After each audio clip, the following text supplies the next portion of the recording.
Please confirm if you can see my screen. Yes, we can. Go ahead, please. Great. Thank you very much. We are looking at an interesting dimension to leadership and governance. Again and again, I will continue to appreciate Professor Vincent Anibogo and his wife, Mama Peggy, for the great work they have done in transforming the minds of so many of us. I'm a proud product of Oxid, of this institute. Therefore, I owe some of the things that God has given me to the foundation that Oxid, INT, laid in me about 13 years ago. Today, we are looking at a subject matter that took us about 10 years of intensive research. As was said in my introduction, I spent quite some time serving people at the highest level of government, especially in the executive. That exposed me to many dimensions of leadership. Of course, I didn't go there with the intention to write this book, but I remember climbing to the 7th floor of my office, precisely in 2010, when the Spirit of the Lord ministered to me that I have to put together what I have seen in government, and specifically gave me this title, 7 Conspiracies of Power. I didn't understand what it was because it sounded very strange to me. But I laid it down before him and continued to pray. And eventually I assembled a team that worked with me from that 2010, combing through different dimensions of leadership until we were able to come to 7 conspiracies of power. At a point, we got 8. But I kept saying, Lord, you told me 7. So which one should we drop? And he told me the one to drop. And we dropped it. I'm not going to tell you that one this night because it is yet a matter for another day. This is the story of the 7 conspiracies of power, researched over 10 years. And the book is a 668 comprehensively researched work that deals with various dimensions of politics, politicians, political leadership, and political dimension in nation building. What are the objectives? What did we set out to do? Both in the book and from what we're having tonight. Number one is that we believe that it's important as leaders, as those in governance, as those in the economy, in different aspects of leadership. One of the first principles you must understand is to learn how to control your environment. If you are not able to control your environment, you will be in serious trouble because your environment at some point may threaten to eat you up because you have refused to understand your environment. In our own case, our environment in the larger context is Nigeria.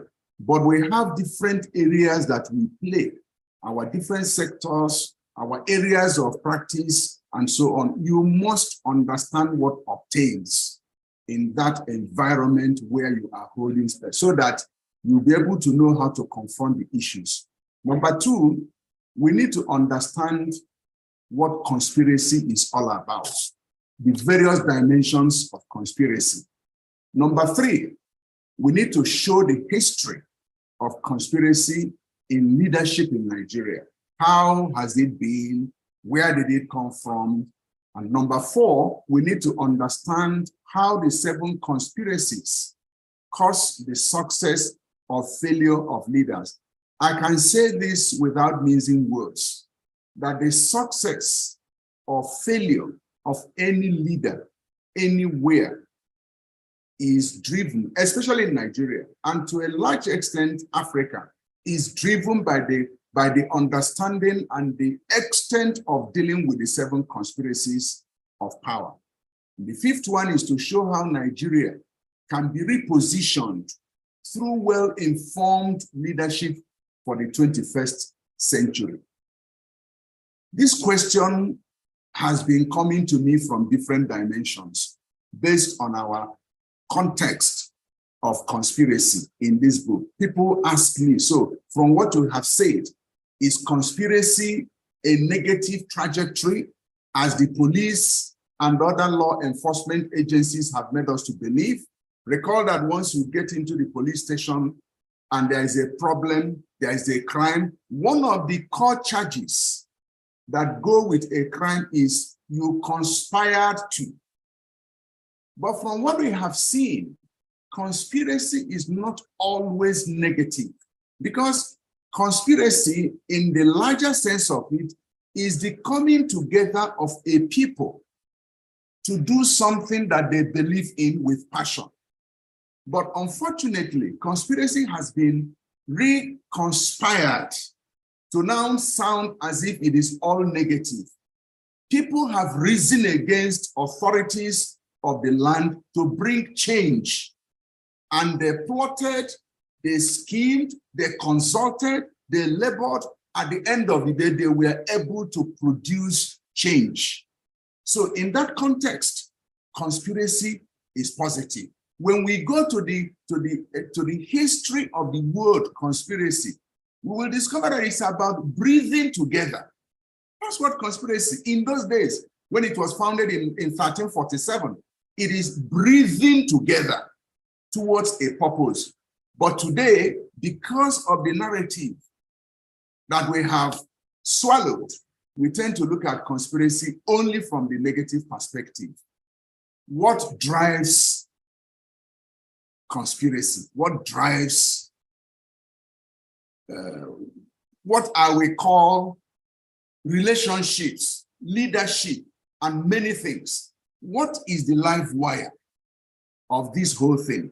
From our research, there is only one culprit, and that culprit is called interest. Interest is the live wire of conspiracy. You will see that in everything that we do, whether we like it or we don't like it, we are driven by interest, one way or the other. Unfortunately, when interest, personal interest, overrides community interest, group interest, society interest, it becomes a problem. So the battle is for us to learn how to balance our interest such that it will not become a problem to group interest, large interest, community interest, society interest, national interest. It is when we turn it around negatively that it becomes a problem. But you cannot have anything without interest. Your interest could be grandiose, it could be positive, it could be to bring change, it could be passion that you want to see things change.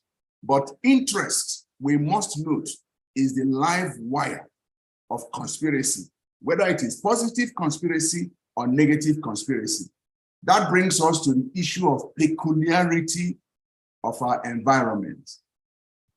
According to the late Dr. Chobo Kadibo, he argued that incessant conflicts and the attempt by one group to enforce its hegemony or its interest over the rest has been the fundamental issue leading to violence and the centrifugal force on nation building, on governance, and on leadership across the world.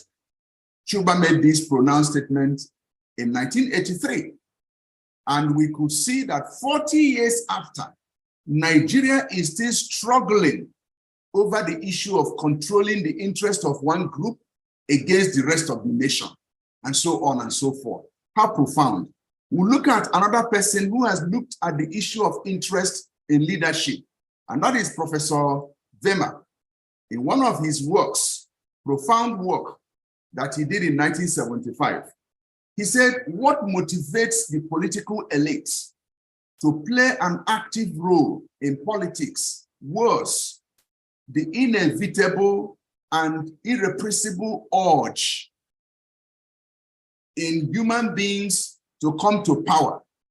He said, therefore, if power is the primary urge for the elites to see leadership, interest is the primary propelling factor, and every action is based on sharing of interests. Power configuration is basically the configuration of competing and struggling for interest. I will tell us a little story to see how even the issue of interest plays in our families. A young girl had an issue with his father. The father gave her some instructions before going to work. She didn't carry out those instructions, and she went out, an 8-year-old girl. So by the time the father came back, the father was so furious that this had not been done. But you know, when this girl came back, she came through the back door and went over to the mom.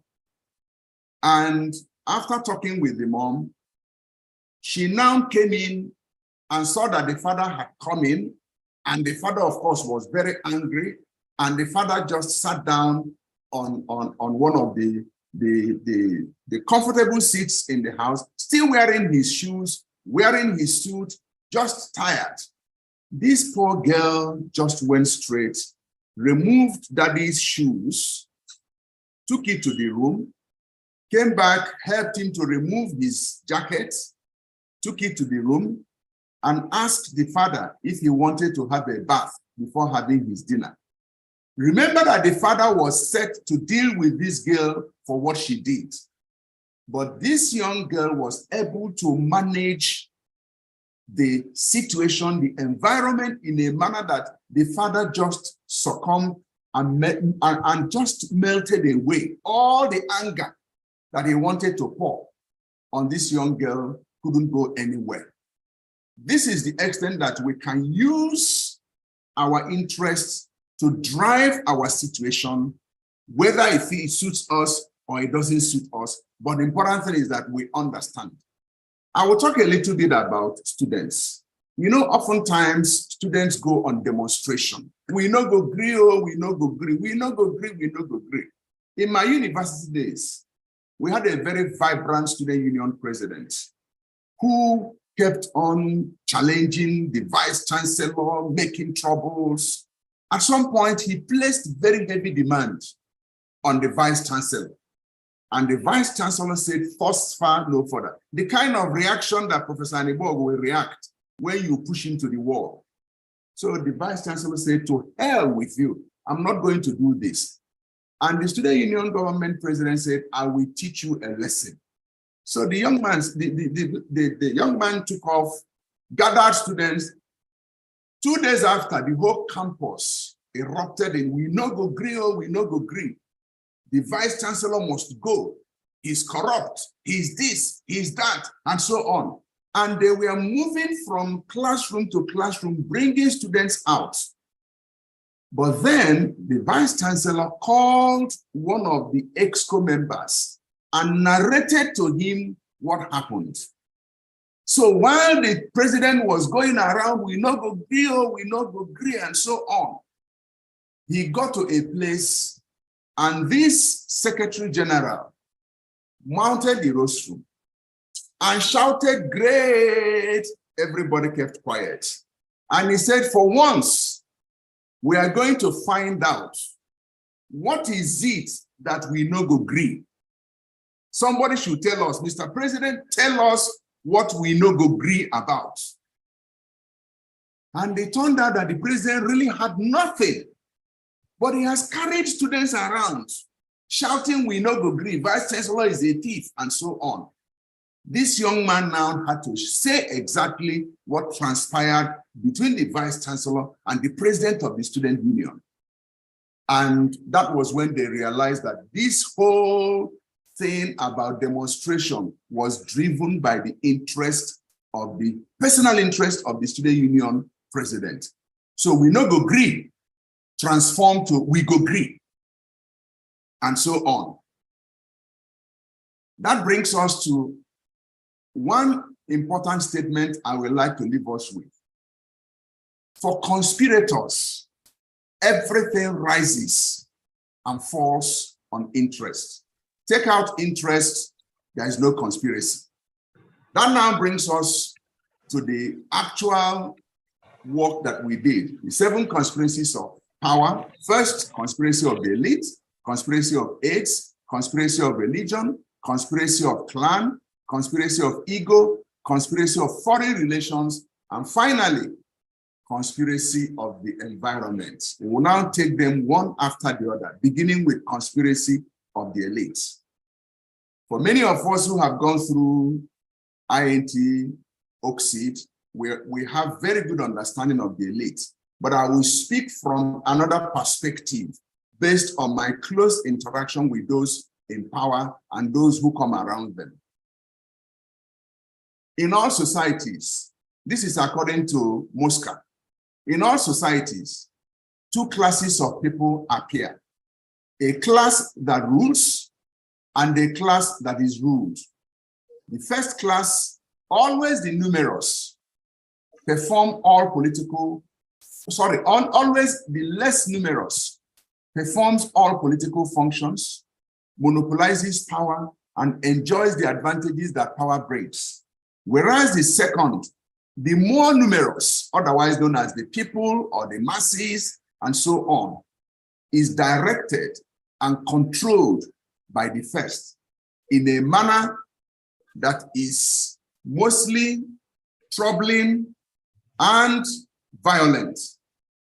He went further to say,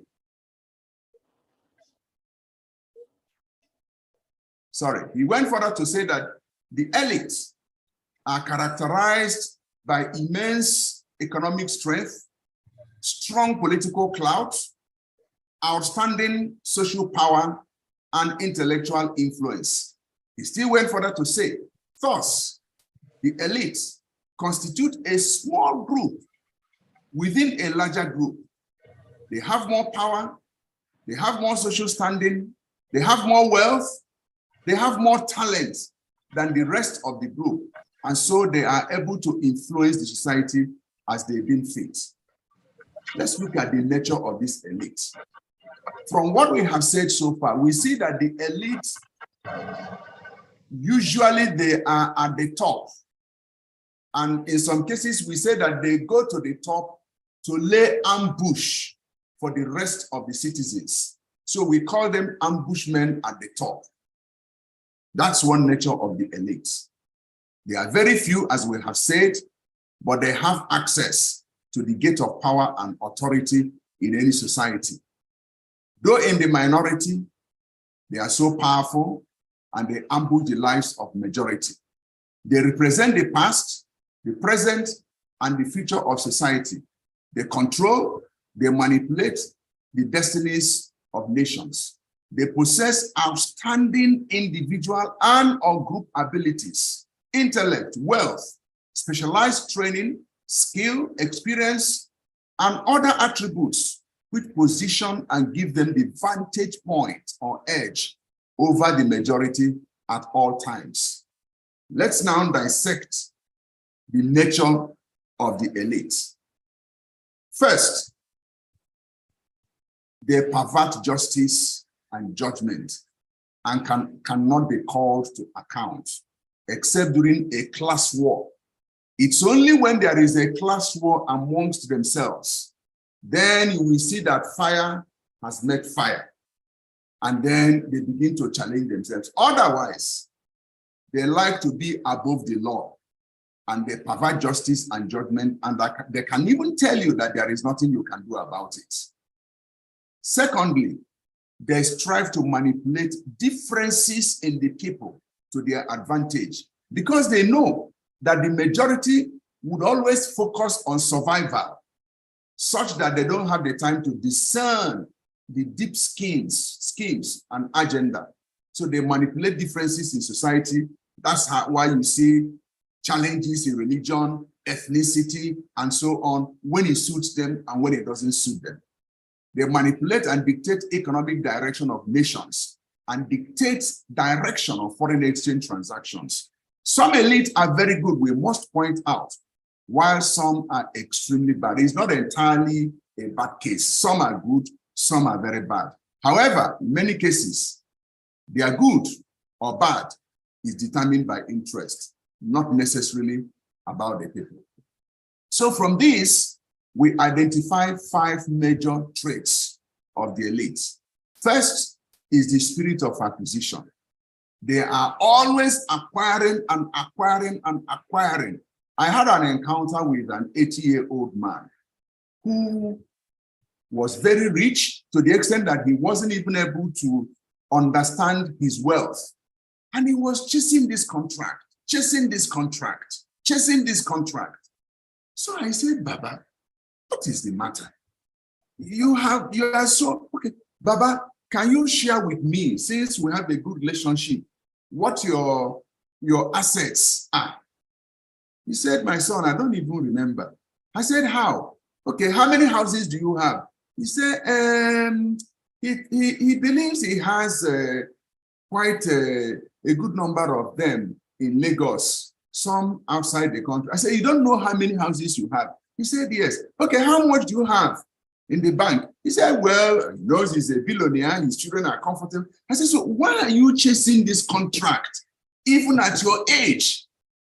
He said, my son, when you get to this level, you will discover that nothing is enough for any man. I said, no, sir, I don't want that type. So there is that spirit of acquisition. No matter how it is, we keep striving. Second is the fear of the unknown.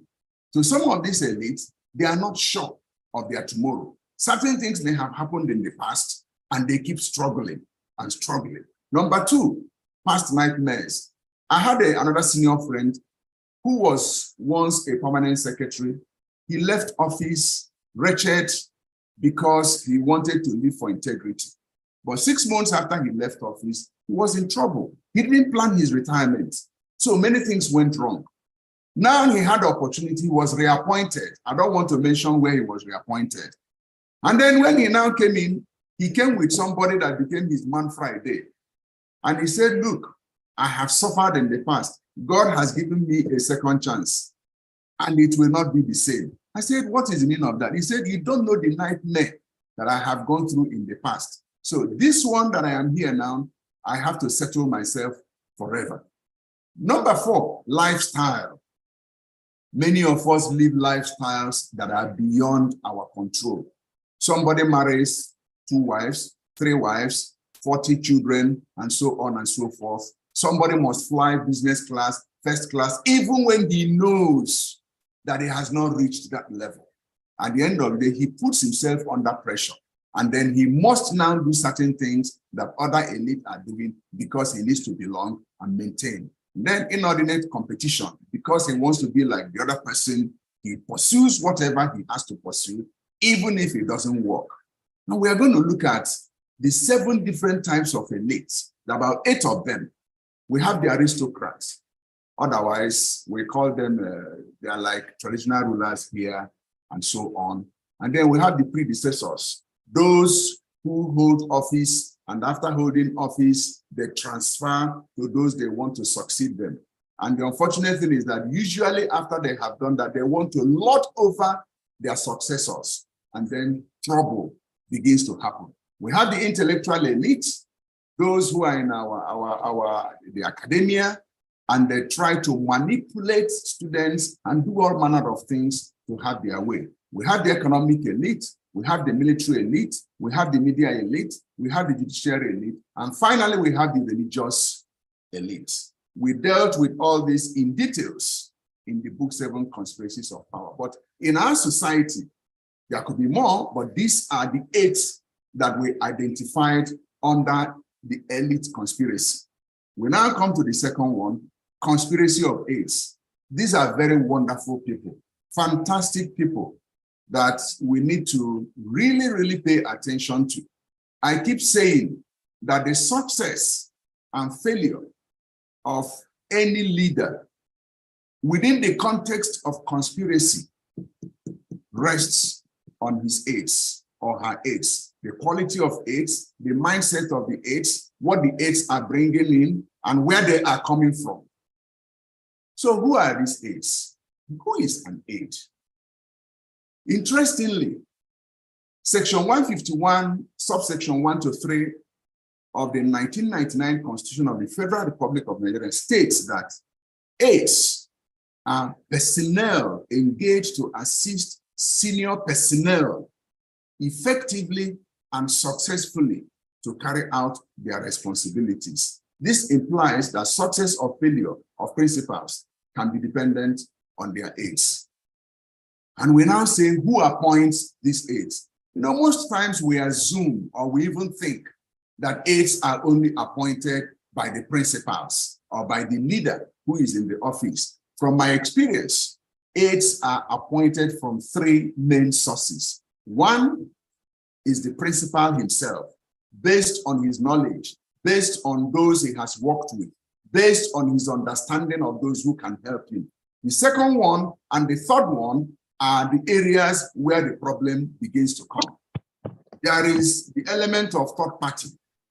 They will say that this is our son. We are giving him to you so that you can appoint him. Others will say, well, from our political group, we are sending this man to come and work with you so that he can represent our interest. Others would say, you know, if you don't give us this appointment, we won't have means. So they come from third parties, and the challenge is that most times the principal hardly knows who these other aides are. And then the last one is even very interesting. I call them through third parties. That is where international agencies intervene to appoint aides for principals. And these aides come with certain mindset and brief, because the person who nominates you, who appoints you, has intention. The group you are representing has a target. The culture where they are coming from will influence what that aide is bringing on board. So you now have a principal who may not have understanding of all this, and he collects all these aides, and then he begins to work with them. And then as we move along, we will see what each aide could represent. This is why you have governors, you have presidents, you have ministers who don't even know who are the people working for them. You will give one instruction, they will do another one, because their interest is different from the focus and the interest of the principal. So whose interest do they serve? Well, they serve their personal interests, they serve the sponsor's interest, and then the principal's interest, unfortunately. So many of them serve their personal interests, then the sponsor's interest, before the interest of the principal. Unfortunately, the interest of the citizen either comes last or is non-existent. So we now see why our leaders behave the way they do, that the interest of the citizens come last or does not even exist. Can we now classify these aids and see what these aids represent? There are 4 classifications. First, those we call the fowlers. These are the people who know what they want from day one, and they design how to get it. They can even sacrifice their principal for their interest. They have entitlement mentality. It is my turn. I now have this opportunity. I must deal with it. Next are those we call the egos. They are more decent, more subtle, more strategic, less vicious in pursuing their interests, but they have eye for the future. And because they have eye for the future, they don't want to do certain things because they are interested in the future. Then we have the turkeys. You know, the turkeys are very loyal, unambitious, many times timid, naive, and unsure of what they want. They are often swallowed in sacrifice and commitment to principles. These ones are very loyal. And the challenge with turkeys is that because they are committed, most times they are forgotten. Just like the last one, we call them the cathamerals. Cathamerals are a kind of animals that are backstage. They are usually hidden in doing their things, but they're very dangerous. So they are very essential, but they are backstage actors. They are dangerously critical to ignore or toy with. They have more intimate knowledge of the principal. They are the ones who can do the principal in. Who are these ones? Who are these capamerals? They are the cooks. They are the security people, whether at the gate, whether moving around with the principal. They are the stewards that go into the bedroom of the principal to dress his bed, to wash his things, and so on. They are backstage, but they are so important. If you don't manage them well, and or tapioca ends up in your food, may God help you. That is how powerful they can be, because they're part of your cook or your cooks. So, how should principals respond to this challenge of AIDS? It is the responsibility of the principal to build a team from the beginning. No matter where your aides are coming from, you must bring all of them together and build them into a team. The principal must show the way to his aides and insist that they should follow the way that he has shown. The principal must take initiative to offer trainings with focus on facilitating bonding and understanding between him and his newly recruited aides. And so on. We'll move on because of time. We come to conspiracy of religion. Very interesting.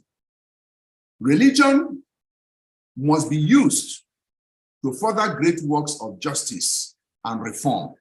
It must be used to establish right relations between different groups of men, and thus to make a reality of brotherhood. It must be used to abolish poverty, the breeding ground of all misery and crime, by distributing equitably among men the abundance of the soil. This is the view of John Holmes when he was talking about the value of religion. But unfortunately, in our climate, that is not what we have. And that's why some people like Aristotle will tell you that religion is opium of the people. You know, opium causes euphoria, followed by a sense of momentary well-being with calm drowsiness or sedation. In the long term, its use leads to drug tolerance, dependence, and addiction. Like opium, religion could induce irrational behavior in adherence. So religion manipulates adherence towards dependence and control. And you now discover that in some cases, certain things that are poured into adherents to sedate them, to cause them to do certain things, to control their minds, will become the challenge that they face. This is what happens even for those who are in leadership. They are made to swallow things that they ought not to swallow. Because you see, man by nature seek three essential needs. One is wealth for affluence and control. Number two is protection that comes through health and well-being. And then the third one, power to influence and dominate. Man would want to do these things. So it's either to acquire wealth, secure protection, have power. Those are the cravings of man. And man will go to any length to seek these things, either spiritually or otherwise. And in most cases, they have those who are always available to provide these needs as if it is part of their spiritual mentorship and so on. So in doing so, our religious leaders have become part of the conspirators. Of course, we have very profound men of God, women of God, that minister life to those that they lead, show them what to do, guide them on how to do it and how to get about it. But we have the ones who are really, really disastrous. What do? They just create confusion and manipulate the mindsets of leaders from time to time. In some cases, they lead the community into all manner of offensive that will not help in development. I don't want to share some of the stories we have here because of time. Therefore, there are dimensions of these politics that we see. Because let's look at the issue of Christians and Muslims. It's always confronting us in the Federal Republic of Nigeria. It is one of the dimensions of religion and politics. The next one is Catholics and Anglicans. So you see that even within Christianity, it is not rested. Even within Islam, it is not rested. So we will keep dividing, denominating religion until we can no longer have anything that we could say that spiritualism is doing for us, apart from helping us to manipulate one another, manipulate the system. We have Orthodox versus Pentecostal, we have Shiites versus Sunnis, and etc. Next is conspiracy of the clan.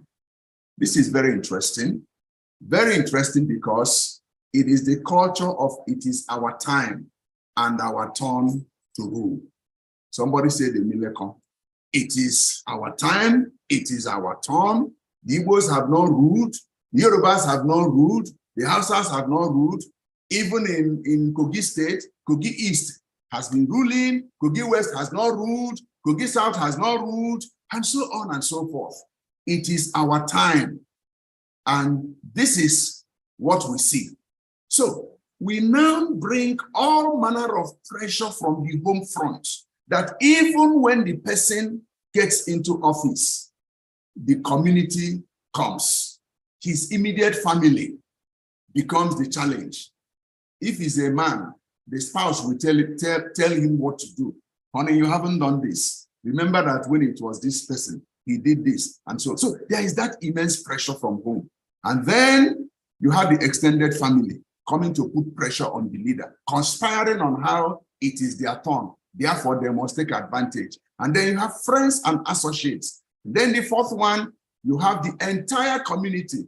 And then the fifth and the last one, you have ethnicity. If it is not our community, if it is not our friend, if it's not immediate family, if it's not the extended family, they will wait for you at the place of ethnicity. So the challenge of clannishness and ethnicity to leadership is that it collapses a nation because you are busy pursuing what does not add value to leadership. And once you begin to consider such things as interest overriding the right interest, the tendency is that you have collapse in whatever sector. This is a quote by Paul Singer in respect to education, but it goes in all the other places. We have quota system because we have to carry people from our region along, and then we cheat others, and so on. Then that now takes us to the next one. Sorry, I have to step back. Conspiracy of ego. It was pride that changed angels into devils. It is humility that makes men as angels. This is from St. Augustine. What is the challenge of this conspiracy? It's essentially the Messiah complex. Sometimes leaders think that they are messiahs.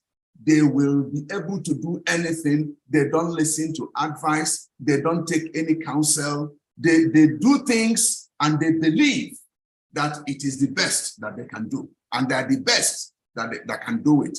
You know, in this country, we have brought in the mentality of Baba. And you know, the mentality of Baba is that in Africa, Baba is like the most elderly and he's hardly challenged. So when Baba comes in as your leader, the tendency is that whatever Baba does, nobody should challenge Baba. Once you raise any objection to what Baba is doing, it is considered an anathema. That is the kind of thing that happens in our environment. So when we call our leaders Baba, we have exalted them to a level where they are irreproachable. Whatever they do is right. And then we have big man and weak institutions. And then by the time they get there, they believe that they are bigger than the institution. So what drives us as human beings who are in power, who are being controlled by ego? Is it the concept of Messiah complex? Is it because we believe that we must do things to have our way? Sorry. Okay. Why would Adolf Hitler feel that the Aryan race is superior to the rest of humanity? Because of his ego. Because he believes that they are the best that the world can offer. I'm sorry, I have to move much faster. So we now need to just quickly look at the character of the ego complex of a leader. Number one, he is easily singled out in the crowd. Number two, they care about their personal satisfaction. Number three, they seek after their needs and the enhancement of their esteem. Number four, they relish attention. Number five, they want to be attended to first in all situations. Number six, they are willing to help others once their needs are unwilling to help others once their needs are satisfied. Number seven, they often prefer not to be disturbed and would love to avoid all contacts going in a different direction from their personal goals. Number eight, they communicate poorly and most time keep topics that enhance their egos. And then finally, they are very efficient in finding what they want, but thereafter they go cold. So these are the things that characterize those who are caught in the complex of ego. We need to look at ourselves to know where we fall in this. The second to the last is conspiracy of foreign relations. Many of us are familiar with what happens in the international arena. It is the tendency of other nations to control the destinies of other nations. And they do it in a way that they will secure your economic interest, which begins with meeting the social needs. They call it aids, financial aid, international aid, and then followed by political control and manipulation. So they come in first to give you aid, then they follow by trying to influence your politics, and then they move in to secure their economic interest. This is the unfortunate thing about what happens in international politics. Kissinger made very profound statements. He said, America has no permanent friends or enemies, only interests. Empires have no interest in operating within an international system. They aspire to be the international system. Blessed are the people whose leaders can look destiny in the eye without flinching, but also without attempting to play God. We have no eternal allies, and we have no perpetual enemies. Our interests are eternal, and perpetual. So you find out that it is the interests of international relations that drive relationship between countries, between nations, as the case may be. And over time, that begins to erode the confidence of nations. If I tell you that Boko Haram did not originate in Nigeria, that it was planned somewhere 10 years before it happened, packaged and dropped on us, and they timed it at a time they wanted to have a regime change, that was when they deployed it as a strategy and they achieved their purpose.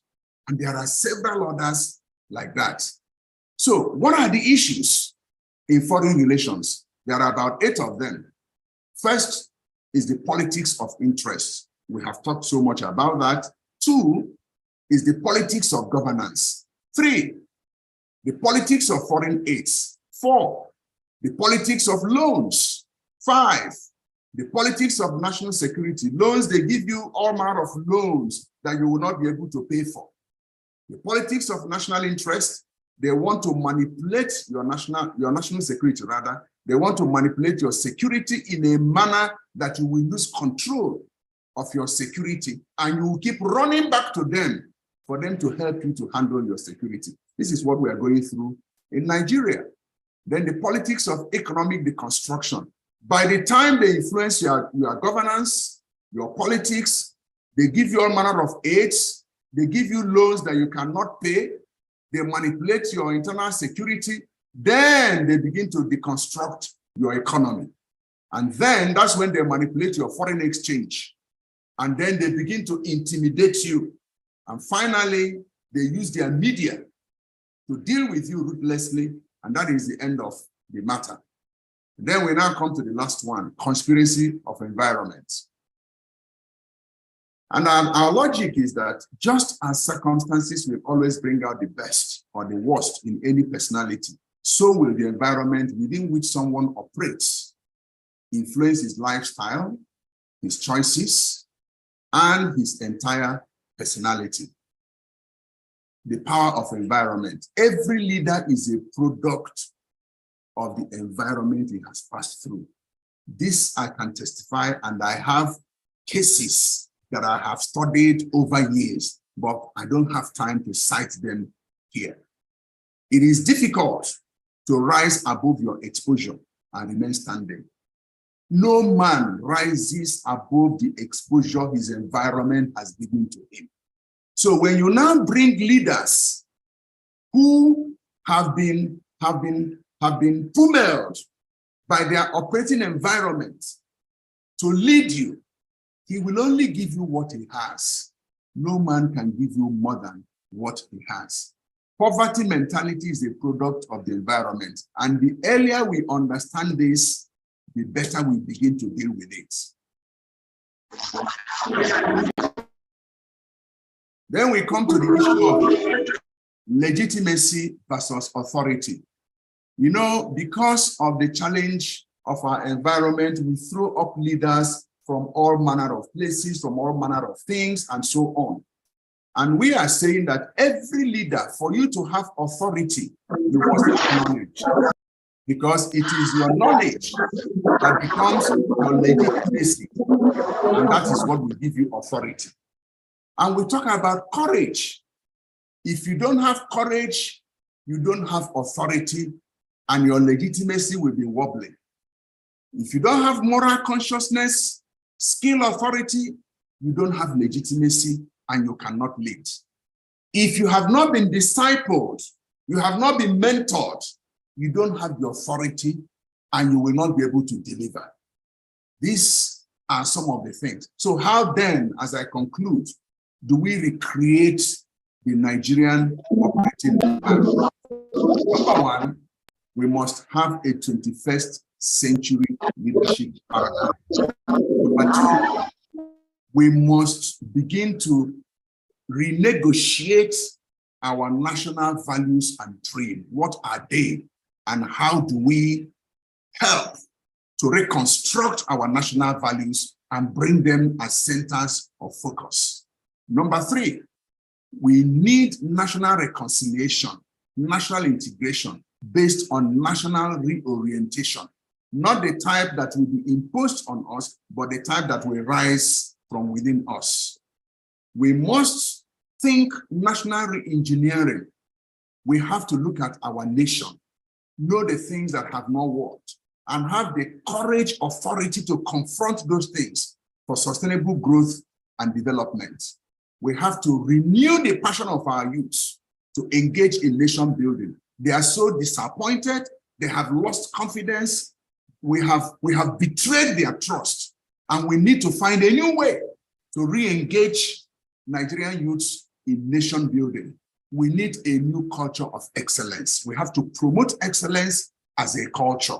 We have to revisit the Igbo question in Nigeria. We cannot continue to pretend that we don't have a problem. We do. I won't be able to go into details of this, but when you get a copy of the book, you will see the analysis of the Igbo question in Nigeria, not from the angle of Nzobu Enyimba, not from IPOB, not from MASOB, but from positive engagement arising from what happened during the war and immediately after the war. We need to reinvent our nation so that everybody can have a sense of belonging.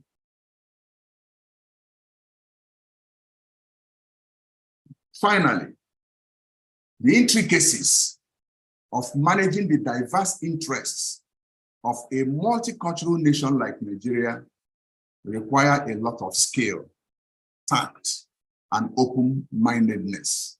Therefore, if the nation is to move forward, Nigerians must deliberately decide to reject the promotion of self over group, group over community, community over ethnicity, ethnicity over religion, and over national interest. We must willingly suppress the urge to promote our personal interests and choose instead to put forward our best foot toward the promotion of our collective national interest. Our leaders must have and process only one interest, the Nigerian interest. In that lies the first sure step to genuine liberty for our greatness. Only we, as Nigerians, have the responsibility and authority to seek the truth, find the truth, and allow the truth to set us free. Thank you very much for your time and your attention. I'm done.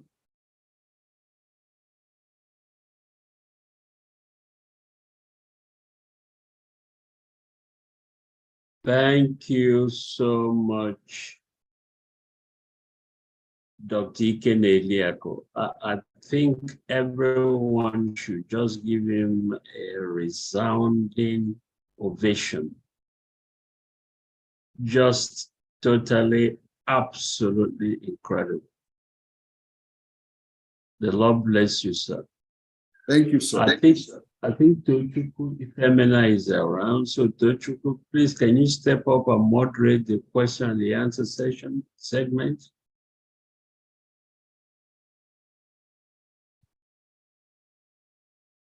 Is Tochukwu around?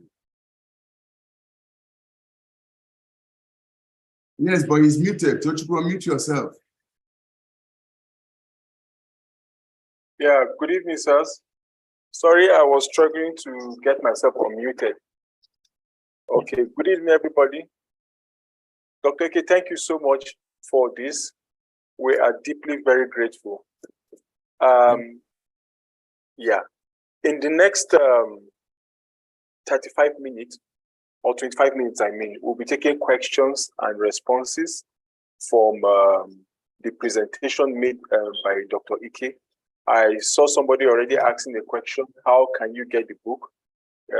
There's a website on that in front of the screen, www.7conspiratiesofpower.com. If you just go there, you'll be able to secure a copy.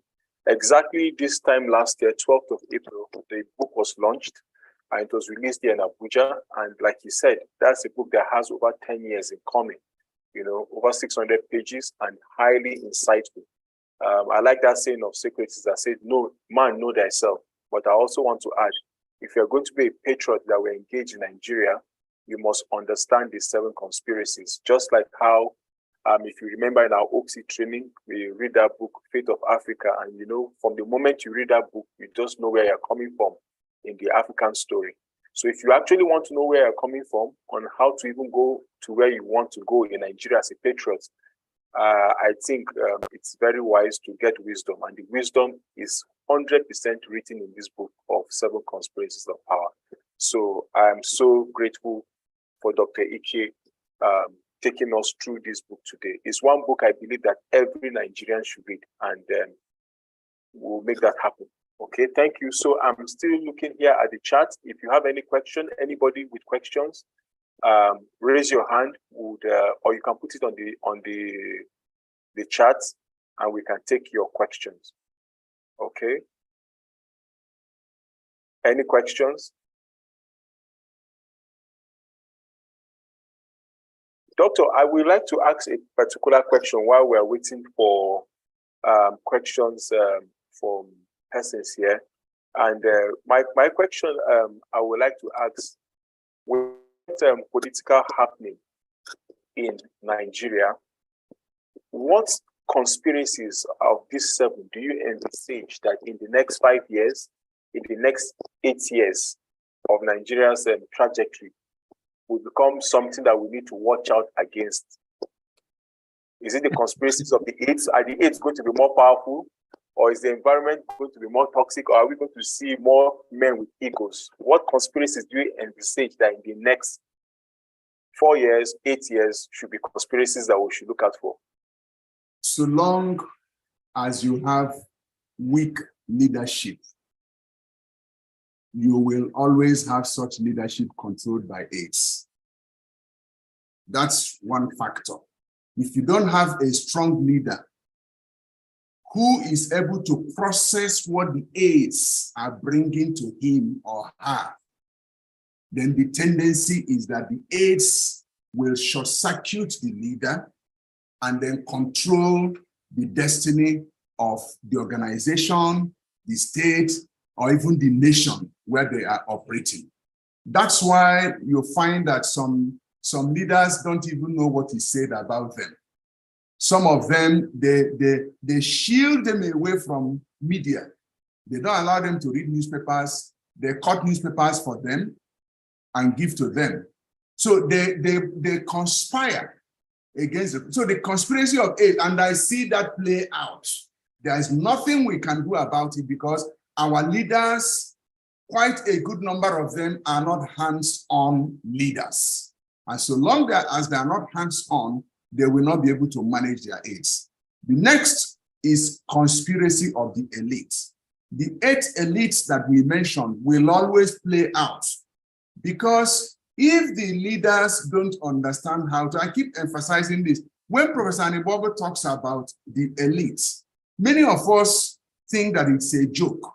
If you don't have elite consensus in any environment, nothing works because everybody is going in his own trajectory. And we are going to have more of it. I'm sorry to say so. If we continue the way we are going, you will see that within the seats of power, there will be factions.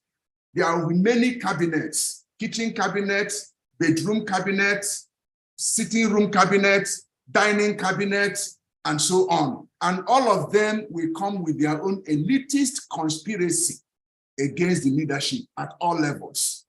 And you will still see the issue of the international relations. I mean, look at what happened with our elections. In spite of the fact that people are very disappointed and so on, some international governments have already congratulated some people. Some are even promoting. Times Magazine carried the top so. And so this is the international community setting an agenda for their own interest. Deals have been negotiated even before the election. So what you're seeing is product of that negotiation. So, and if any government goes against what has been negotiated and agreed, there will be problem. So you will see conspiracy of international foreign relations play out very clearly. Then you will see conspiracy of the ego. Because when you look at the character of our leaders, the way they are produced, you see governors saying that I will not do that project. The money that my money for the budget for this year, mine. So it's all about him. He's not even talking about my state. And then you see the same thing at the national level.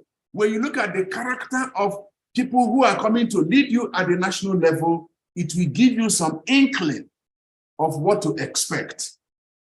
And then so I see all the 7 conspiracies playing out, but prominent will be conspiracy of the elite and conspiracy of 8s. But all the other 5 conspiracies will still play out in one way or the other because these have been thoroughly researched and they will continue to play a role in our leadership until we're able to get leaders who are well informed and understand their operating environment such that, let me give you this example. I worked with a lady, I won't mention the name, a lady who very strong in society. This lady was able to hold her aides accountable compared to her husband. It was so interesting that, in fact, let me say it. I mean, we are talking about nation building, and I hope that Prof won't mind. I worked with the former first lady of this nation, and this lady would not accept failure for any reason. Every one of us that worked with her, for the 5 years that we worked with her, we were on our toes. She won't sleep, you won't sleep until you get the work done. One day, 2 principal aides of the husband came to my office and they saw the way we were working. And he said, Dr. Ike, you know what? If this woman was the president of Nigeria, things would be different. I said, don't say this kind of thing here. You know, this is, he said, I'm telling you because I know how we are doing it on the other side. It is this side that we see work. Your madam is on top of everybody. You bring something to her, she will question it. Even with her limited knowledge of exposure, but she will question you. So you don't just come to her with anything. You will have to process it. She doesn't approve anything. You will have to speak. She will ask you with her native intelligence until you are tired. And by the time you are done with her, you will know that you have met your match. You didn't just come and write over her shoulders. Unless we have such leaders who are deep and ready to engage their aides and ready to engage the society and ready to engage the elite, they won't be able to perform. Okay, Doctor, thank you so much, sir. We have about 4 questions and a hand raised up, so 5. So I will just read the first 2 questions to see if you can take the first 2. After the first 2, we go to the next 2, then the hand raised up, Mrs. Nechi. The first question, sir, is there a positive side to ego? And that's coming from Emmanuel Akinlabi. Is there a positive side to ego? The first question. The second question from Indi Freke is how do we bring the principal to unravel the conspiracy of AIDS? Second question, how do we bring the principal to unravel the conspiracy of AIDS? Over to you, sir. Thank you. I'll start with the last question. How do we bring the principal to unravel the conspiracy of AIDS? Well, 2 ways. Number 1, give the principal the book to read. Discuss the issue.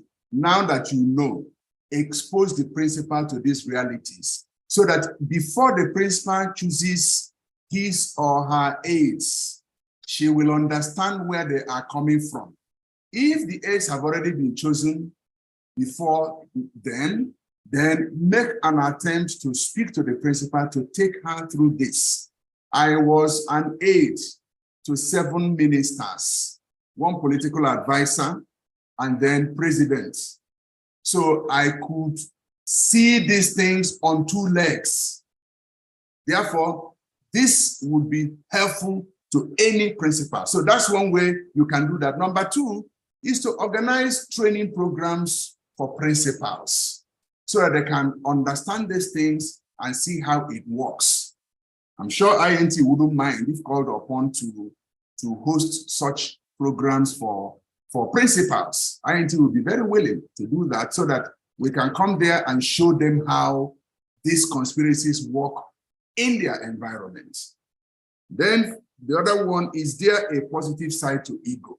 Yes, if the ego is not based on Oedipus complex. What is Oedipus complex? Oedipus complex is a complex that believes that no other person can do anything except me. And that was what killed King Oedipus. There is this proverb in Imo State. They said, don't tell me that made Eze Njamanze to go to court with sheets in his clothes. Because he became so powerful that nobody could tell him anything that was wrong. And then a day came, he was ready to go to court and he was pressed. And he went to ease himself in his full gown, and the gown was soiled. and nobody had the courage to call him to order. So he carried it like that, entered his car with his driver and drove to the court. When he came, flies were everywhere, until the magistrate had to say, what is going on in my court? And then they now saw where the flies were concentrated, and then saw certain unsightly things. And then it became obvious. And then the king was very furious. But people said, sir, we were afraid to tell you because we thought you will punish us. So when our ego overrides our reason, it becomes a challenge. But if our ego is based on measurement of who we are contained with what God has given to us, with where God has placed us, and with what we are doing, then it is positive side of ego. In other words, I am proud of who I am, and I'm satisfied with where I am. I don't do certain things because I believe those things belittle my personality. Those are the kind of ego that can be helpful. But if it is the other one based on arrogance, it will not be helpful. Okay, thank you so much, sir. I don't think I can take the two questions at the same time, so I'll take it one after the other because they are quite much. And so if you can just do 2 minutes on them so that we can now take maybe the hand raising up and another more question that's coming. This question is coming from Mr. Dapo Oyewole. Mr. Dapo, it's good to have you here. Thank you, sir. How should a country like Nigeria handle the conspiracy of foreign aid, especially as we see a new scramble for Africa emerging? Thank you for your insightful ideas and wisdom. Thank you very much. I will say that that answer is domiciled with Dapo Oyewole, because Dapo Oyewole is the special advisor to the Speaker on International Affairs. So he understands very, very clearly what we are talking about. However, I would like to add that the way to it is to have those who are knowledgeable, like Dapo Oyewole, around leaders to advise them based on their deep knowledge. Leaders who have not sacrificed themselves will now bring in aides who are willing to contribute genuinely, not aides that have also made commitments, who are products seconded by international organizations, who now come to protect the interests of the organizations that seconded them, because they are the ones paying their salaries in most cases. So if you have such aides, they will certainly add value because they have the knowledge, they have the background, they have the tendency, they have the dispositions, and then they will be able to help the leader to chart a course. And the leader must have the courage and the humility to accept the areas he needs help and to be reasonable to accept help when he sees one. Thank you. All right. Thank you so much, sir. I will take another one from Aisha Kashim Samuel. She said, thank you for the insightful session, sir. Question, talking about national, sorry, please. Sorry.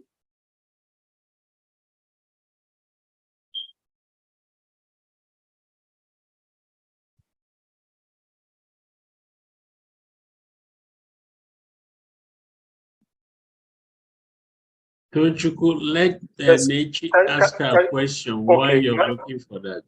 Okay, sir. Madam Nechi, please, can you ask your question? Madam Nechi, can you ask your question, please? Yes. Thank you very much.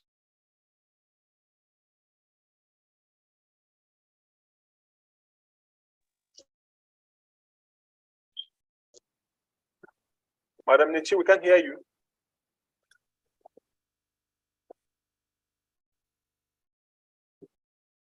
You are analogy of the Baba mentality, talking about us looking at our leaders as Baba, and therefore the Baba can do no wrong and cannot be corrected and all that. I find this also coming up in the context of governance at the corporate level. Incidentally, I actually wrote an article about 2 years ago in the Ethical Boardroom, about the concept of a chairman who is either the oldest, the cultural dimension, whereby the chairman is the oldest man in the room, or just by virtue of the fact that he's the chairman, he's seen as the senior and therefore can do no wrong. And it totally wipes away the key principles of governance, whereby there's the issue of accountability. And I love the fact that you were talking about the fact that the Baba no longer has to be accountable and doesn't have to explain himself to anyone, and so on. What's your take on this comparison that I seem to find between the governance at the government level and the governance at the corporate level? I didn't quite get the trajectory of that question. Maybe my network was the. Can you please take it again? All right, sir.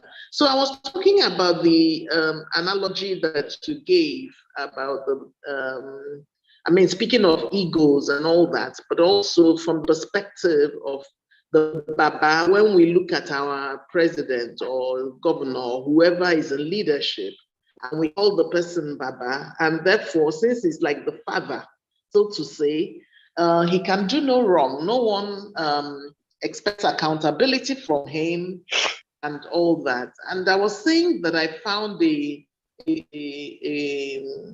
kind of correlation, if you like, with what happens at governance at the corporate level.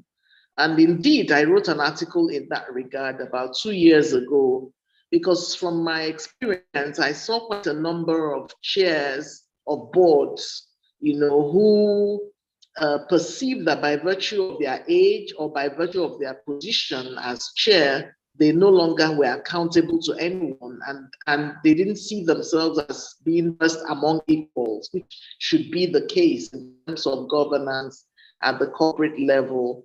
And so this same mentality of Baba, and indeed you find directors even kowtowing to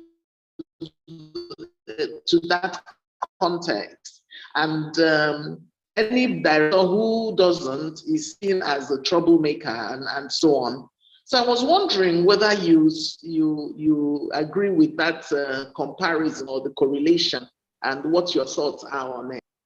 Okay, thank you very much. Let's understand the psychology of what is at play in the context of Baba.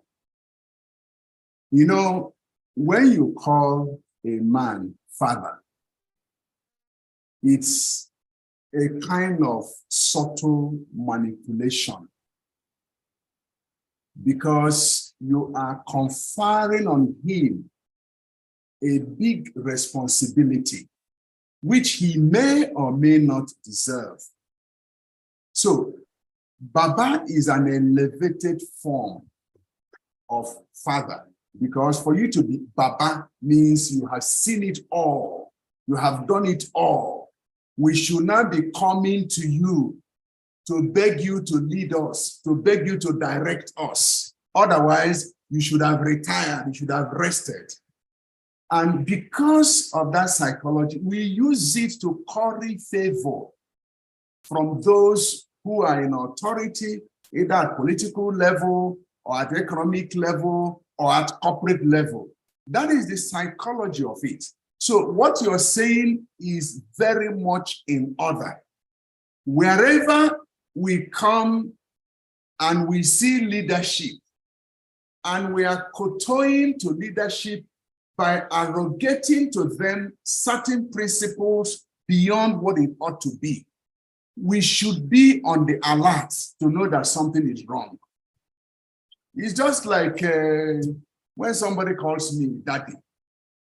We are just meeting for maybe 2 times and suddenly I become your daddy. I put question mark immediately. I am on the alert. I know that somebody is about to take advantage of the other person, you know? So this is exactly what happens. But of course, we know that in our setting as Africans, we respect elders and we must continue to respect elders.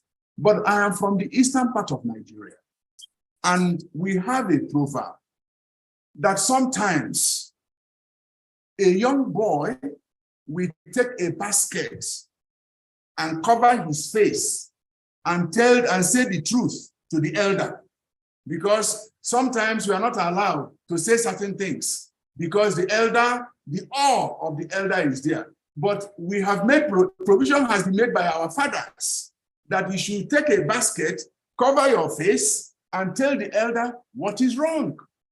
What the basket means today is that we should speak to our elders with respect, with dignity, with honor that they deserve, not to humiliate them, not to bring them down, but we should be able to say this is wrong when it is wrong.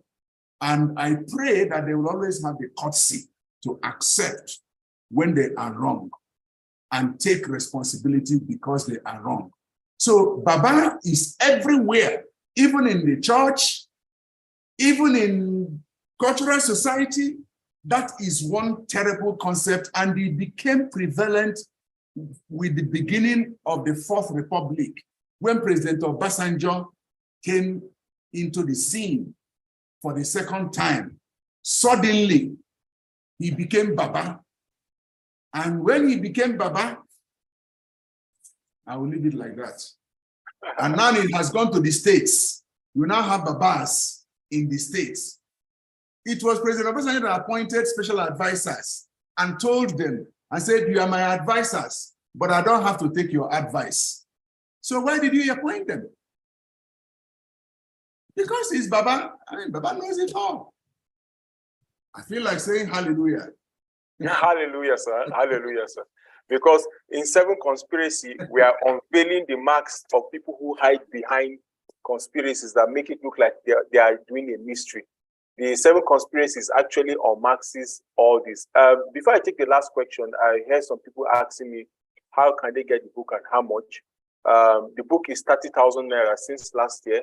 I was expecting the cost of the book to have gone up, but for the sake of we want to make it affordable for Nigerians. And you go to the website, 7 Conspiracies of Power, and you get it. And like he said earlier, and I want to also join voice with it, it's not just a book you need to read. You need to give almost all your religious leaders you know. Remember, in the conspiracies, there's also a conspiracy of religion.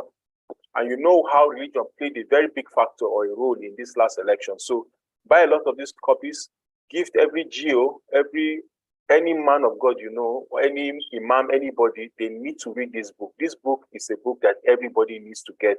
Okay? Sir, I will have to take the last question. Maybe you can also give them your number. They can also call you. Yeah. Okay, good. I'm going to put my number on the platform. Let me take this question, and it's the last question. After that, we're having Prof that will make a roundup for us. So, sir, this question is coming up from Aisha Kashim Samuel. It says, thank you for the insightful session. Question, talking about national integration, sir. There have been issues about young people and the older generation, with the broad daylight electoral robbery happening at the federal and state levels. Should the youth still put the trust in the older generation? Aisha is trying to bring my leg to the market. Well, I will tell you this. Nigeria, the destiny of Nigeria is worth everybody's support. This is one country that does not have duplicate anywhere in the world. So yes, I understand the way the youth have been treated, but the reality is that I am a proponent, a very strong proponent of collaboration between the elders and the younger generation. I believe that the younger generation have the energy, have the creativity, have the innovation that is required for nation building. And I believe that the elders have the experience, have the network, and have the foot soldiering that is required for development. I will always call for a collaboration, and I call it collaboration for development. I will always advocate that young people should work with elders. It is not every elderly people that is mean and wicked and pervert. It's not. There are very good ones that are bent on taking the young ones along to ensure that they turn out the best that the society can offer. And it is by so doing, and I can tell you this, Aisha, and I'm saying this from the depth of my heart, this nation, Nigeria, has already been reborn. A new Nigeria has been birthed. What we are going through now is the pangs of that birth.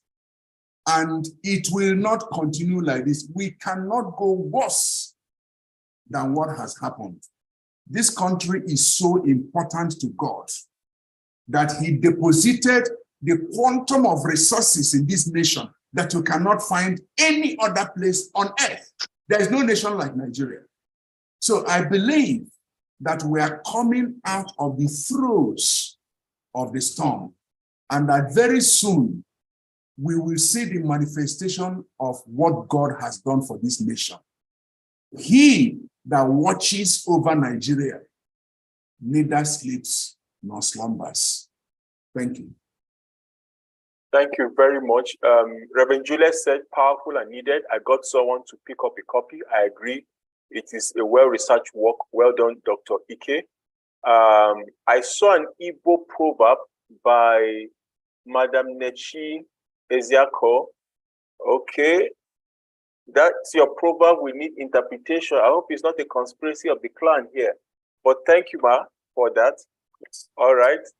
I would like to ask someone who says the Institute for National Transformation. I was inboxed. I don't think that is Prof, but Prof, is that you wanting to speak?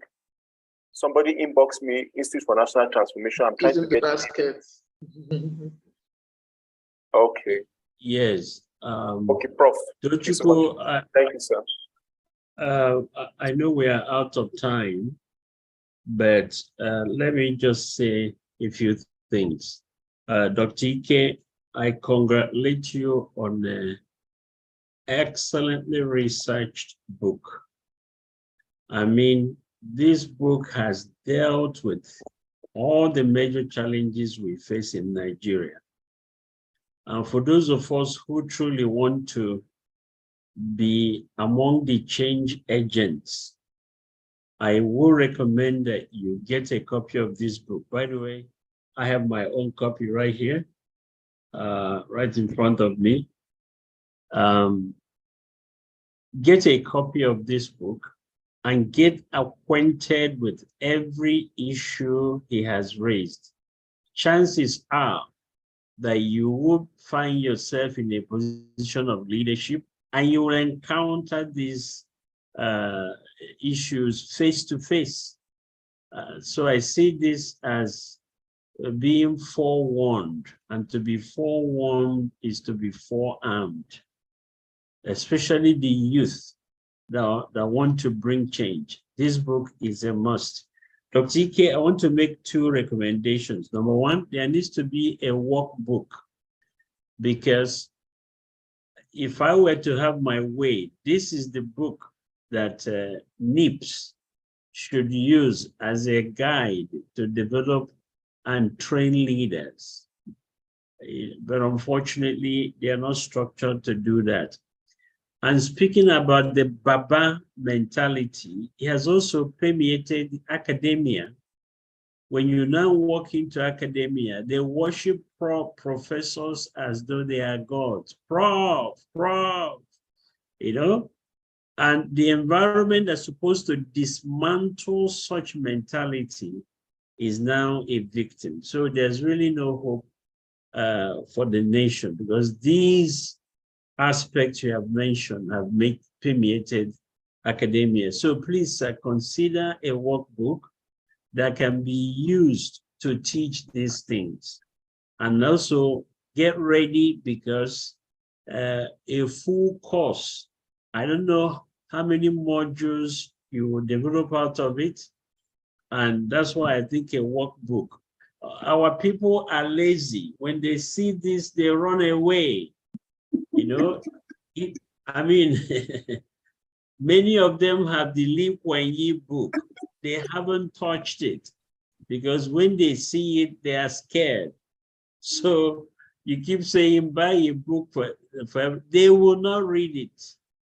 They are intimidated by it. So let's think of a way of doing, break it up into modules, develop a workbook that can be used to, these are critical issues. Some of them we address in the Institute, but many of them you have dealt with in a much deeper dimension, and I just love it. Get ready, because I personally will be involved in arranging for you to come and teach it, and get ready with workbooks and so on and so forth. Every emerging elected leader, especially the governors, should go through these aspects, so that at least they are sensitized and they know what to do. So I just want to add my voice and really appreciate you. This took time. Most importantly, it took observations.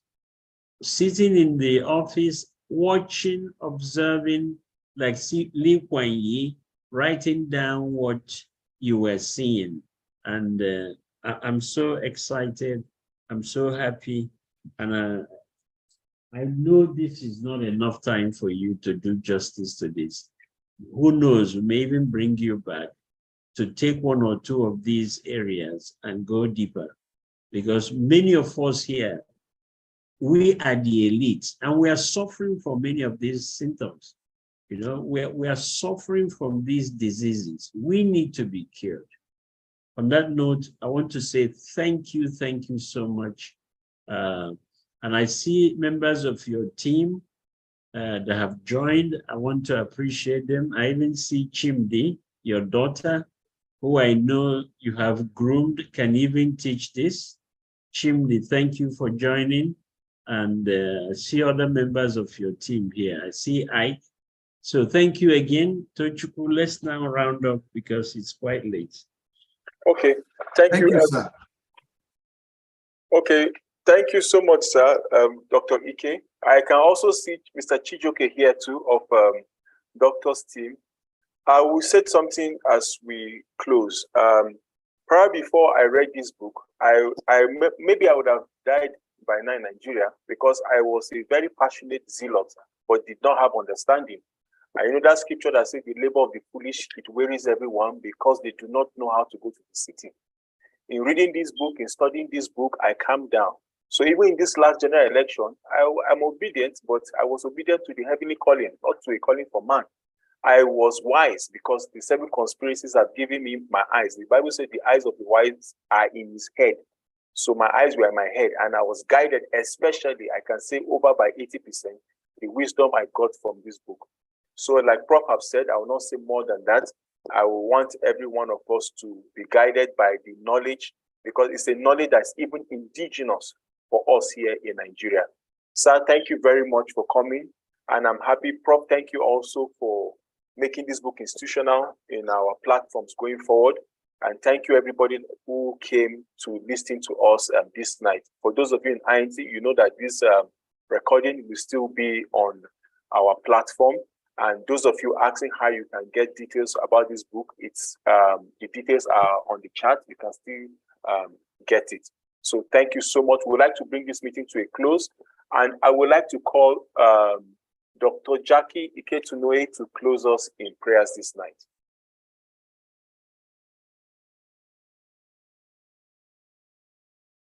Please, can you kindly unmute Dr. Jackie Ike let her close us in prayer.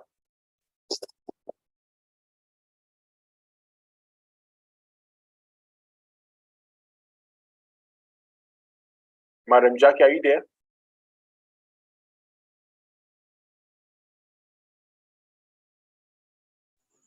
I don't see her. Okay. She was here earlier. Maybe yes, she's still here. I'm still seeing her. Madam okay, Jackie. She's muted. Unmute yourself, yes. Madam Jackie. Yeah. She's muted. Madam Jackie, can you unmute yourself? Okay. I don't know whether she's still here, but I would like to call our chief administrator and our prof's wife. We call her Mama Peggy. There is no conspiracy in that one because she's truly our mother who has given birth to this movement. Because so, I said Jackie is not here. No, I didn't even hear that. My voice. I didn't even hear that. So, Mommy, please, can you close us in prayer? Jehovah El Shaddai, we thank you and we bless your holy name. We are grateful. We have been fed and fed and fed again tonight. Help us to process what we have received. Help us to use what we have heard. Help us, Jehovah, to express what we have heard. Help us to practice what we have heard. More than anything, Jehovah, make us examples of what we have heard. That we will go out there and be the examples for you. We know this nation is a project in your hand. Help us, oh God, to be executors for you, even in this project. We thank you because we know a new nation has been born. We know that deep down us, we know something has shifted. Help us, Jehovah, to fan the flame of this new little light that you have shown us until it becomes a big flame. Thank you for your son that you have used. Thank you for the years of labor he has sown even to write this book. Thank you, Jehovah Lord Almighty, for where you are leading him. As we depart tonight, Jehovah God, we commit our lives into your hand. Bring us back again by this time next week, even to hear, to receive, and to go and be doers of what we have heard. In the name of Jesus, we have prayed. Amen. May we share the grace in fellowship. The grace of our Lord Jesus Christ, the love The of love God, of God and the sweet sweet fellowship fellowship of of the the Holy Holy Spirit, Spirit rest and Be abide be with with us us now and now forevermore. forevermore. forevermore. Amen. Yes. Surely, Surely his goodness and God's mercy goodness shall and mercy follow us shall follow us all the all the days of of days our lives. of our and we life. shall dwell Shall in the house dwell We of the shall in Lord the dwell house in of the the house of Lord the Lord forever forever and and ever. ever. forever. Amen. Amen. Shalom, guys. God bless you all. Be with us now. Thank God you, bless Dr. you. All the T. Thank you. God good bless days of you. our life. Good night. Good night. Thank Thank Thank you. you. you, God bless Thank everyone. you. you. God bless you. Thank you, everybody. Good night. Thank Have a you. good Thank night. you. Thank Shalom, you. shalom, shalom. God bless you. Shalom. Thank you Shalom. so much. Shalom. Shalom. Shalom. Institute for National Transformation is one of the foremost transformational leadership institutes in Nigeria and has presence in 6 other nations.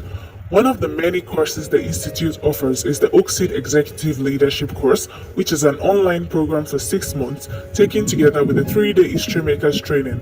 Both courses are life-changing programs that leaves all who successfully go through the process with a transformed mindset and a problem-solving outlook to life. Oxid Executive Leadership course is open to leaders in all strata of the society, from family leadership to government leadership, and promises mental, physical, and all-round development.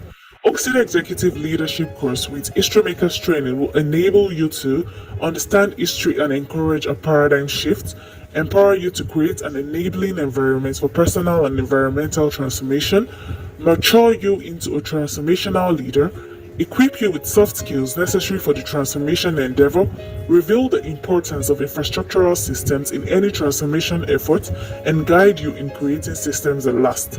Furthermore, both courses provide answers to age-long questions on how to achieve transformational leadership mindset development, value-based, no-excuse leaders dynamics, leadership with integrity, which is a must in all spheres, leadership with exceptional skills to create sustainable solutions to problems plaguing our societies, leadership that is equipped to confront and solve the nation's and continent's challenges, leadership with sphere specializations, diaspora participation in partnership, a new Nigeria and a new Africa. What is the possibility? What is the secret? Please join Class 046 as we take you through the journey on what is required to be a transformational leader by applying at the link intinternational.org/oakseed-course. For more inquiries, please reach us on 080-3580-2659 or write us on intadmin@intinternational.org. Join us in our mission to transform individuals, families, Thank you.